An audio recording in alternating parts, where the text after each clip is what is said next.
Hi, gorgeous soul, and welcome to Spiritually Empowered Podcast. This show is your go-to place to learn all about your psychic intuitive gifts, explore and unveil taboo topics, and discover new ways to walk in power on this planet that is undergoing a massive transformation. We each came here with a higher calling. This podcast will catalyze you into yours. I love to simplify and refine ancient mystical teachings and practices, let you in on my most personal revelations and shifts, as well as bring on soul-inspiring guests to support you with embodying your power and saying yes to your destiny today. I am so excited to dive deep with you. Let's begin. Hello, beautiful soul, and welcome to the Spiritually Empowered Podcast. Thank you so much for being with me today. Let's take a deep breath or two and settle in. Just landing into your body wherever you are right now. Wiggling it out, shaking it out, settling in. I have a very special guest today, my beautiful friend Holly.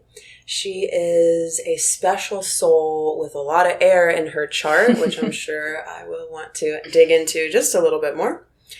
So Holly is a lifelong learner of yoga and mindfulness, which are at the foundation of all that she does. She is a firm believer that these practices can have a transformative effect, mental, physical, and spiritual well-being. As a podcast host and mindfulness mentor, Holly's work is centered around empowering others with tools to live their most authentic lives. As the host of the How the Wise One Grows podcast, Holly provides a platform for people to reconnect to their inner wisdom, one another, and the natural world. Yay. Beautiful. Let's share another deep breath as we welcome Holly into the Spiritually Empowered Podcast. Hello. Hello. How are you? I'm so happy to be here with you right now. Yay. For those listening, I just feel like I have to say this. Ashley is every bit as magical as you perceive outwardly.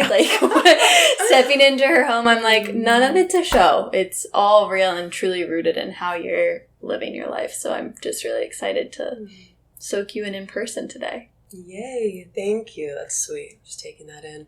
We are on my plush rug. We've got tea. We've got a feather. We've got a beautiful kitty over here. Mm-hmm. So we have landed, and I'm so excited to have you in the room today, to welcome you in.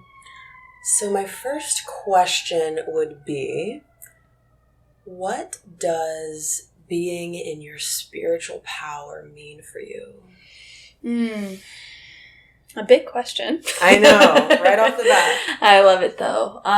For me, being in your spiritual power, I think really comes down to feeling deeply rooted in yourself and that connection to life around you. So no longer seeing the separation between me and you and what's happening outside and around us, but steeping in the oneness of it all and finding harmony within that, doing our best to not over effort, to not try to control, but to ride that wave and to feel rooted while we're doing that. Mm-hmm. Yeah, beautiful. And what is something that you do to build that bridge? What is a life hack of Holly to make that connection to life around you? Mm-hmm. Well, as you said, I am all air signs, all air. Which is a lot. Yes. So for me, it's really been anything that pulls me into my body. Great. So it started when I was in high school. I found yoga and ceramics, and those two things, yoga really bringing me into my body physically, and then the deeper practices of yoga beyond asana, learning about that deep oneness it provides. And then ceramics was really this profound way of connecting with the earth and recognizing our ability to co-create with it. So I think the like life hacks for me, my personal ones, are yoga, mindfulness, and ceramics. But I would advise others to like lean into what works for you, what brings you into your body, and what empowers you to create with the world around you. Yeah, beautiful. I love that you found yoga in high school. Hallelujah. That's early. I was lucky. And I mean, it saved me, you know? Yeah, ditto. We really share that. And you bring up the Yoga Sutras, and I'm like, yes, this is who I want in my home right now. I love the sutras because, as you know, I'm sure, obviously, that we've totally westernized it. And not that that's in essence wrong or bad, because we need, I feel, to have a doorway into this wealth of awakening, this science of awakening. And it truly does bring us back into our bodies.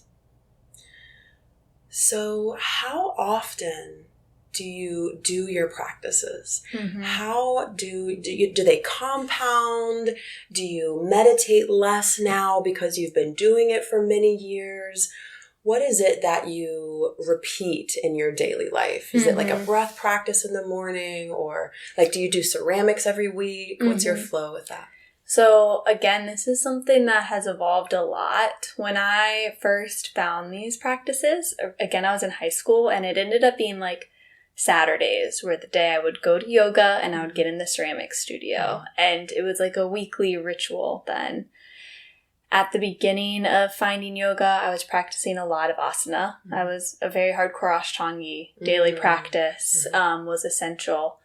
And now I'm at a point where I actually don't have much of a at-home asana practice. My practice is meditating each morning for about 20 minutes.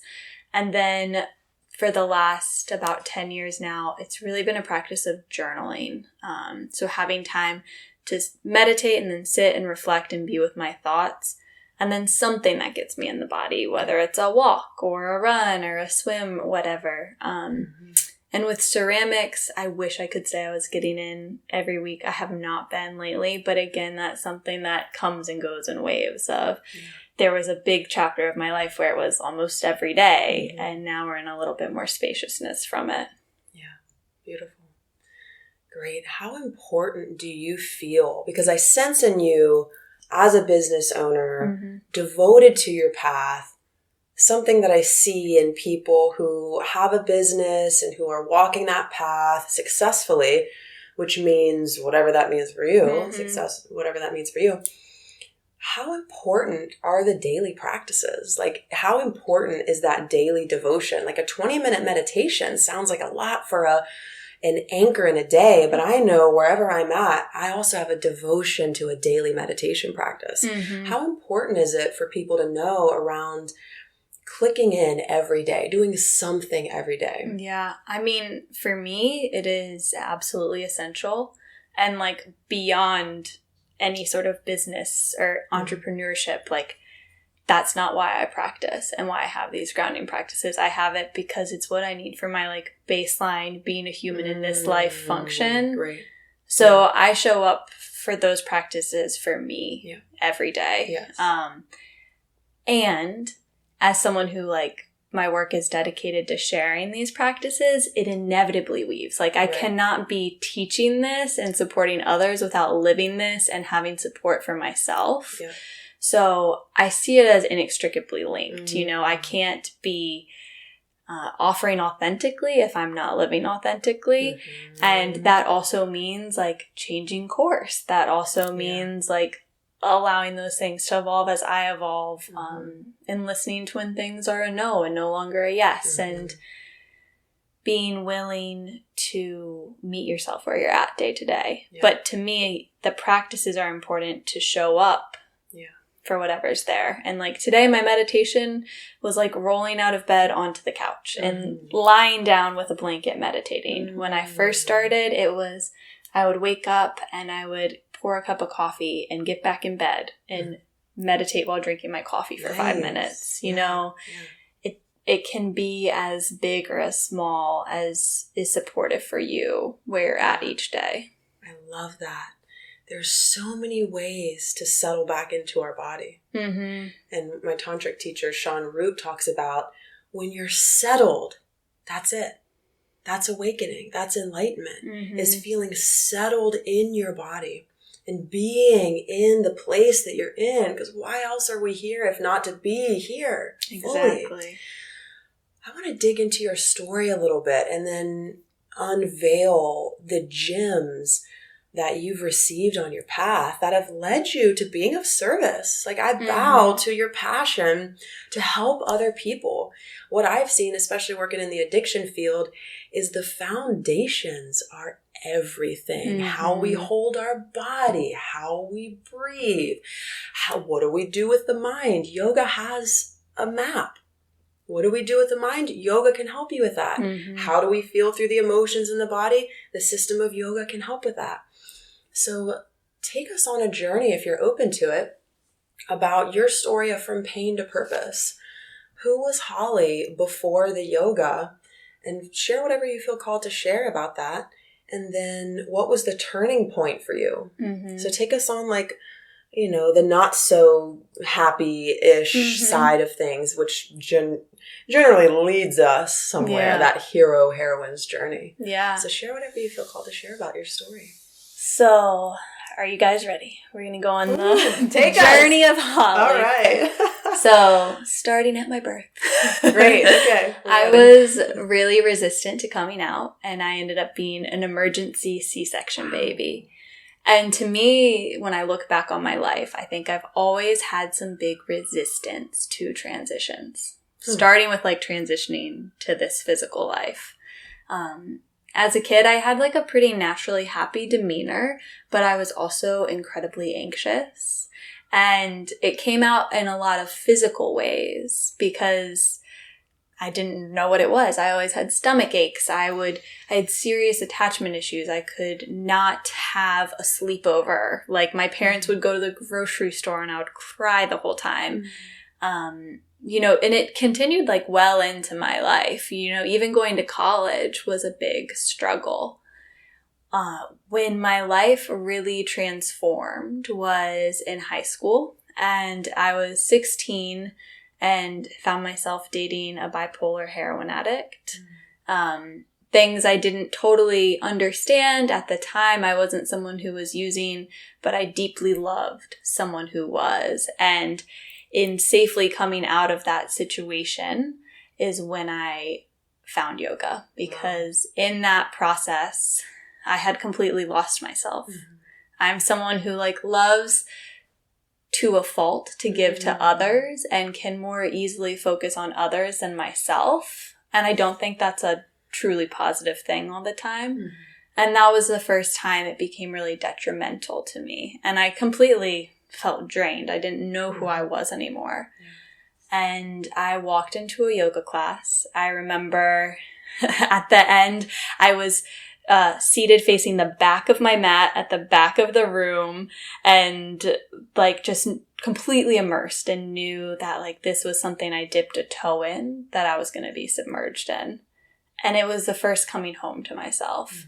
So I think I was about 16 when that first class was, and I've just showed up since. You know, there are times where it's been more, there's been times where it's been less, but a consistent thing that I have noticed is every time I lose myself, yoga brings me back home to myself.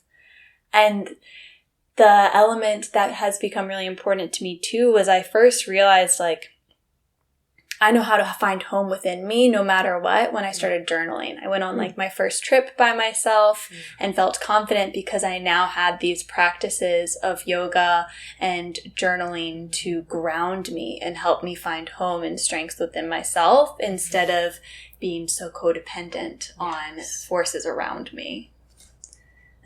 So that's a little bit of kind of what entered me into this world, and I think is what keeps me so rooted in it, just because I just know from experience how impactful it is to me. Yeah, beautiful. Thank you so much for sharing that and seeing lots of reflections in your journey. Holly, what pulled you into the yoga room? Why did you walk into that room? I walked into that room, one, because I knew loosely the person teaching. Okay. Yeah. I don't know what pulled me in there. I think someone knew. I think there was someone in my life who was like, you should try this. And they pushed me to step into that door, and they came to that class with me. Awesome. And, that there was just a little guide. People are looking out for us, and in some ways that's us looking out for us too. Yeah. I love that. I'm always curious with those moments of transformation. What moved you into that room? Because for me, I had such a similar experience where codependent relationship with substances involved. I was partaking, he was partaking. It was this whole thing. And then yoga happened, and I didn't even need the credit for the course. I was in a community college, and I didn't even need it, but I had taken modern dance as a course right before that in community college, and I loved it. And something just signed up for that. I was failing out of community college because of where I was at in my state. And something just moved me to sign up for that course. And it was the philosophy, and it was the movement. So for me, I felt the same, like coming home, and this cycle of codependency, of reaching outside of ourselves to have safety, security, whatever it is. So it sounds like yoga and journaling. They brought you back. That was your trigger point of coming home to your power. And I always like to remind myself, because we have all these goals and these passions, and that's great. And I like to remind myself, because I was really low in my journey at certain points, the miracle is that I'm well. The miracle. It's not how much money I've made or even how much people I've helped. That's huge. But I couldn't do any of that without actually feeling well, right?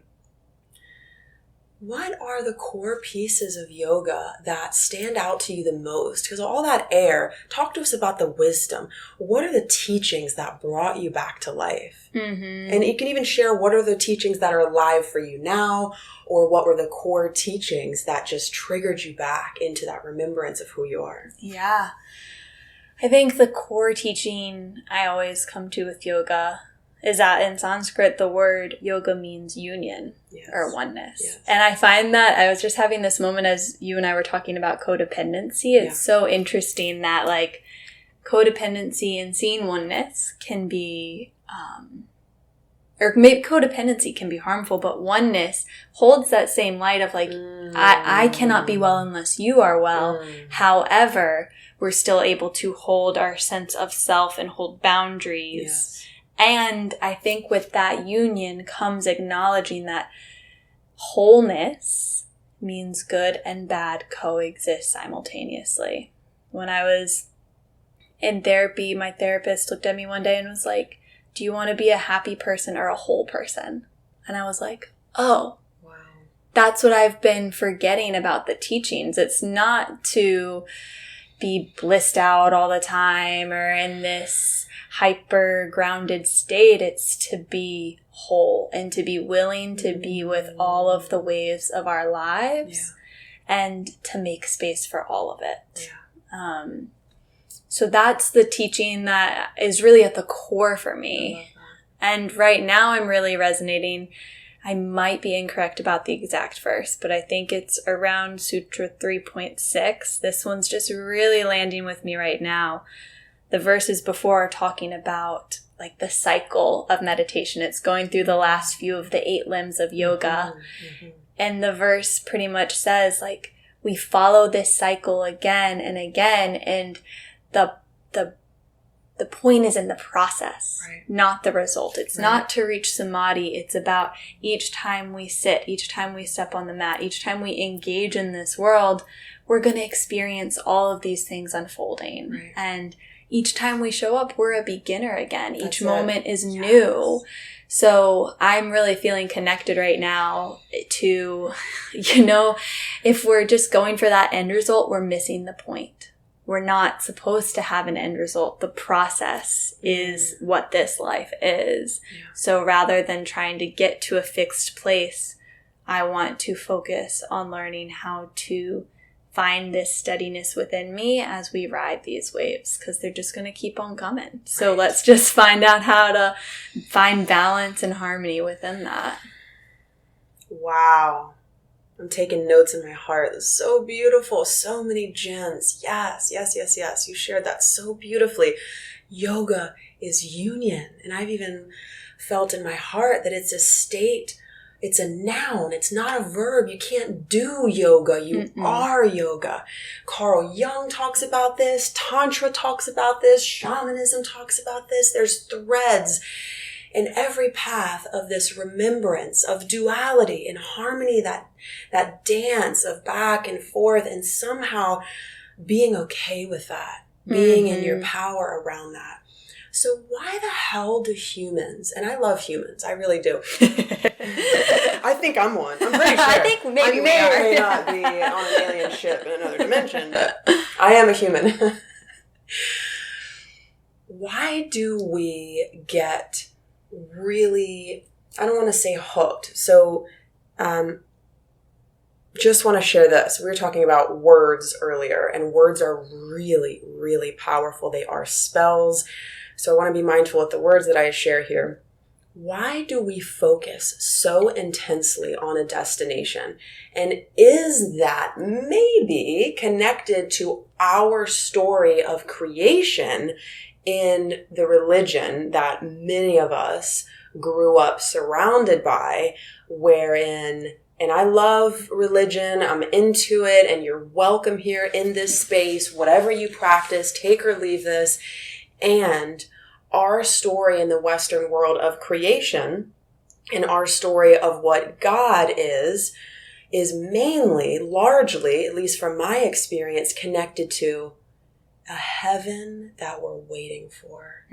Some place that is not here. God's not here. This is just one way that I've learned it. God's not here. The Father is judgmental, and you should be afraid of your own creator.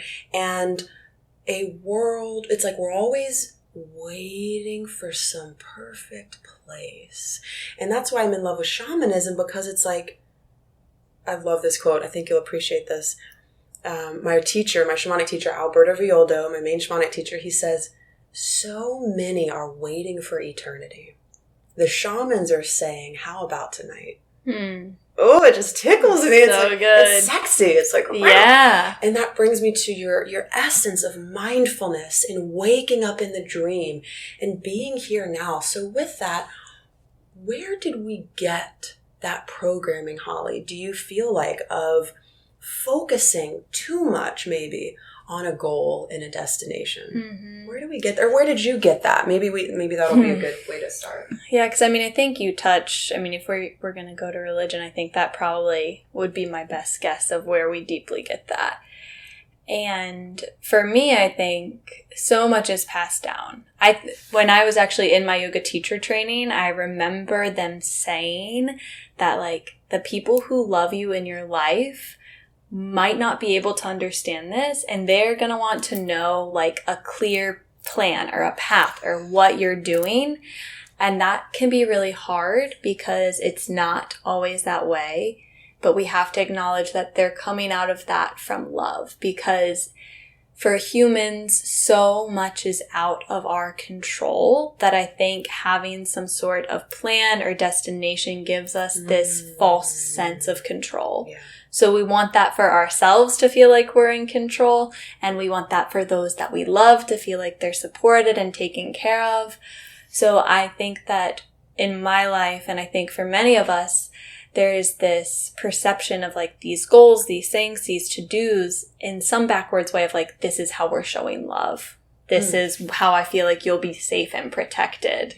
But what if instead we acknowledge that like we are never in control and we never will be. And yes, there is action you should take. You should still hold, time for plans and thinking about things. And to me, I think the most important thing you can do is invest in your ability to be with the moment unfolding. And trust yourself that you know how to swim and you will handle each moment as it comes, and it will take you where you're meant to be versus trying to go somewhere that could be completely incorrect for you.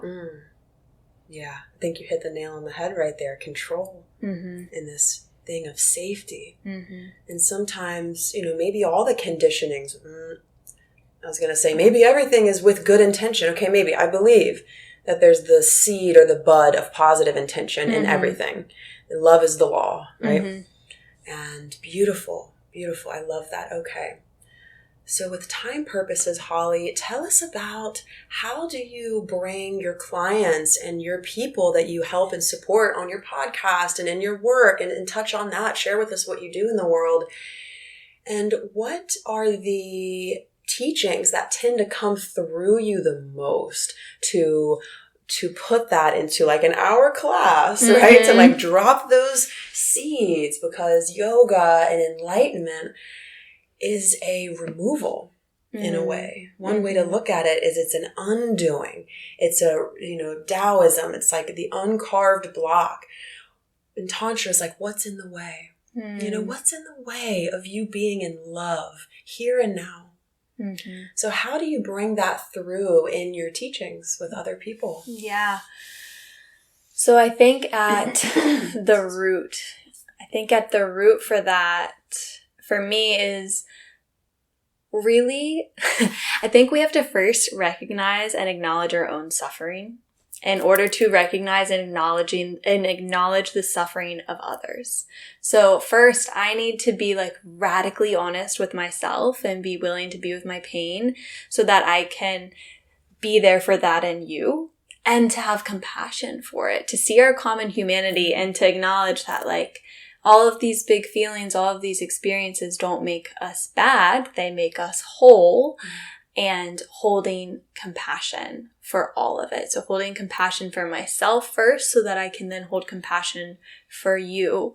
And I think that's really at the root of like each time I teach on the mat or when I'm mentoring or hosting a podcast episode, it's really trying to first like be honest and authentic and land within myself and truly connect and fully hear and receive what the other person is saying so that I can meet you where you're at and guide. If I'm like leading a yoga class and I see you like in child's pose, but I'm over here trying to have us do 10 more vinyasas, like I'm not serving you. I'm not honoring you. That's not supportive. I need to be able to adjust moment to moment. Or if I'm working with a client who feels completely overwhelmed and I say, well, you just need to meditate 20 minutes every day. That's not supportive either. What can I do to meet you where you're at and help you build a life that feels authentic and supportive for you so that you can sustain it? Right. Yes. That sustainability piece is huge. The compound effect, when we meditate, when we do the things, whatever it is for us, that's beautiful. It does compound. That it opens up new doorways so we remember peace. And now the body's like, oh, I know peace. I'm going to go into peace, right? Habit and momentum and compounding are so huge, right?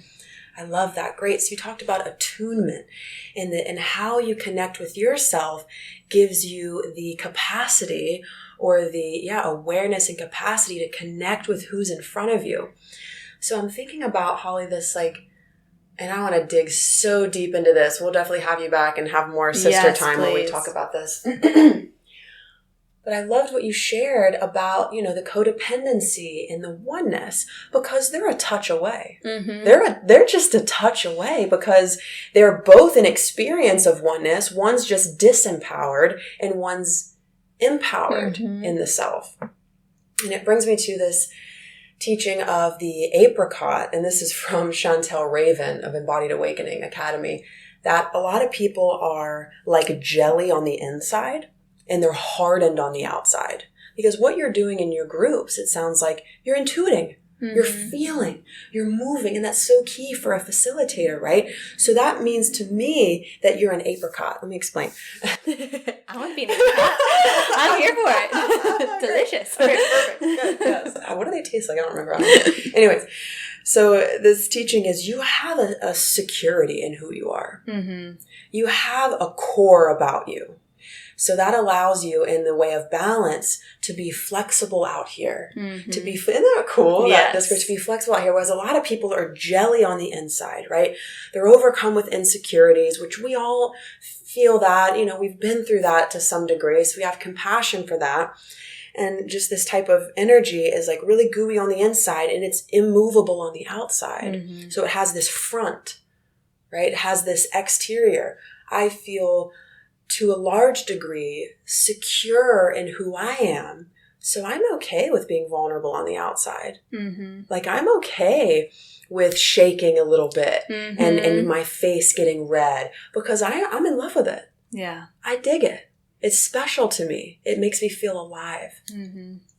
So anything else you would share about that? And what do you want to leave the beautiful listeners today? And thank you all so much. Thank you so much for being in this room with us. What else do you want to share, Holly, about how people can work with you? And also, what's on your heart that you want to let people know? If you could deliver a message to the people today, and even just tuning in to who might be listening to this, what's there for you? Take that wherever you want to take that. The things I want to leave you with, as you were talking about that lovely apricot analogy, it really reminded me of something that my therapist also shared, was like, with codependency and this union of yoga, like, there's a difference when we're holding our gravity. So how can I be in the room with you and still be in my seat so that if you fall, I can reach out a hand and lift you up, but I don't fall with you. And I think I lived so much of my life leaning into the other person so deeply that if they wobbled, I was going to fall too. Right. So what can you do? And I think this is kind of why yoga is so helpful for me. What can you do to bring you in your body, to bring you to the core? What is that core foundation of who you are? So that you can fully be and fully love those around you, but don't fall when they wobble. Reach out a hand to help them up. Beautiful. And that's what I aim to do with the people that I work with. Right now, I really am feeling... podcasting, as wild as it seems, is like where my heart is so much right now. Great. So if you want more of a taste of some of these teachings, you can listen to my podcast, How the Wise One Grows. And I really am stepping more and more into the mentor space, which is something I'm really excited about. And I hope to be able to offer that hand to just extend to help you so that you can do that same for others and we can continue that ripple effect. So if you want to work with me, I do one-on-one, I do small group. I'll give Ashley all the links so they're in the show notes.